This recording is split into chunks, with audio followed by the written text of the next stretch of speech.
Yeah, let's go. Just look and you can see one animal.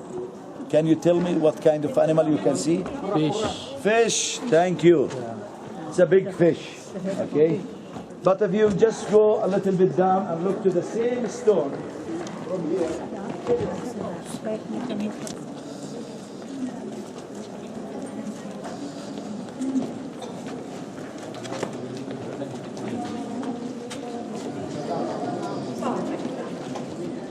Okay, my friends, we are coming now to the narrowest area in the sea. So if you look over there, it's about only 3 meters. That's the narrowest area. By the way, the Nabateans, they kept their kingdom for about 400 years. 400 years. And there were 12 Nabatean kings ruled Petra throughout the history. Now the Nabateans, they kept their kingdom for 400 years because they were the powerful people and they were the master of the caravan. The Romans, they tried too many times to get Petra by force, but they couldn't. The Nabateans, they used to climb the mountains and they drop boiled oil and the stones above the enemies who tried to get through. That's why they kept it 400 years. But the Roman, after that, you know, they were also the Roman, they were very smart people. So they start to think how they're gonna get, you know, Petra. They understand, or they knew that the Nabateans, they were the master of the caravan. So what they did, they changed the caravan roads. Instead of passing through the Nabatean territories, start, you know, changing from the Arabian Peninsula to Sinai, then to Europe.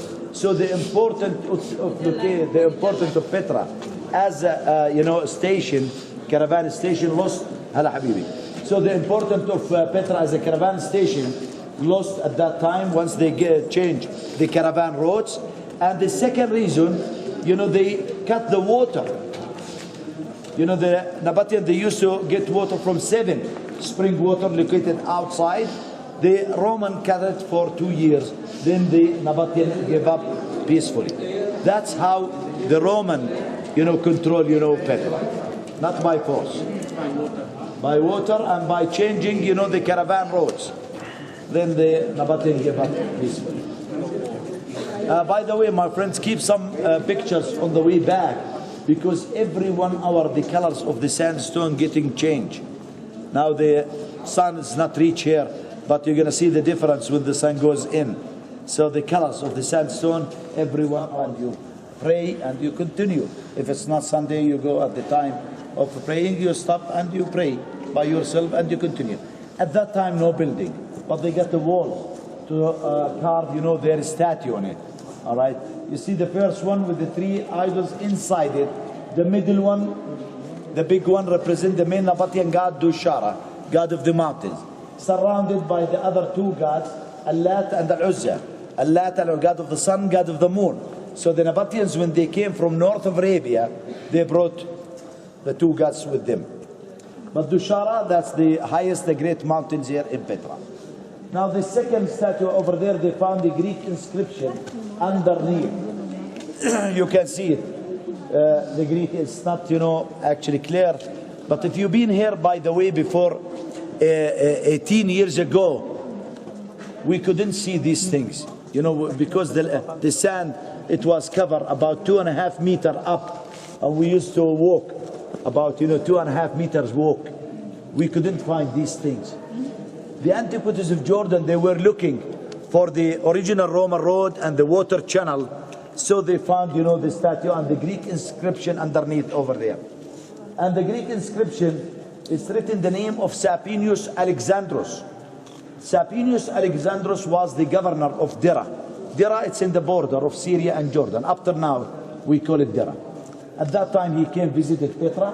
So one of the Nabatean guys, he carved his statue with his open arms to welcome him.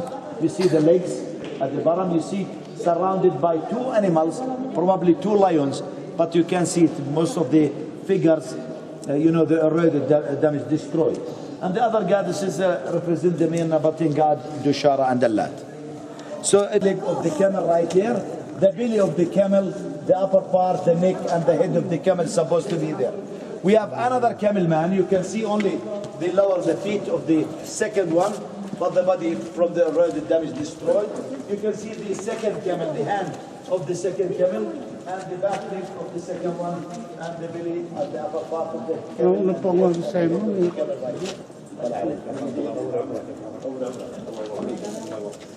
So the camel, you see the camel caravan. 2 camels covered with a flat stone to keep the main source of the water clean. This is some of them, they found it. The other piece of the flat stone, you know, the people, local people later, they took it and they, you know, built their houses on it. They use it. But this is what they found. And some places over there, they found, you know, basins, small basin for the people who pass through to drink and to water their animal. So this is evidence that the main source was covered.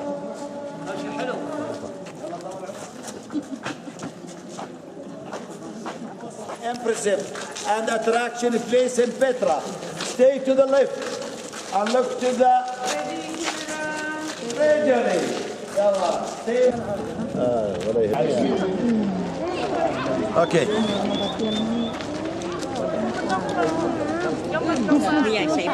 I'm gonna point here, but you look there, okay? All right. You are looking to the most impressive and attraction place in Petra, what we call it the treasury. Now the name of the treasury, it's come from the local people, the name. The Bedouin, 150 years ago, they thought that Pharaoh, he kept his treasury here in the jar. And they used to shoot to get out the treasury. But actually nothing in it, it's solid rock. And if you look here, my friend, you can see a small holes. You see the small holes? That's the places of the bullets shooting. They used to shoot to get out the gold, you know, the money, but actually nothing in it. They thought only.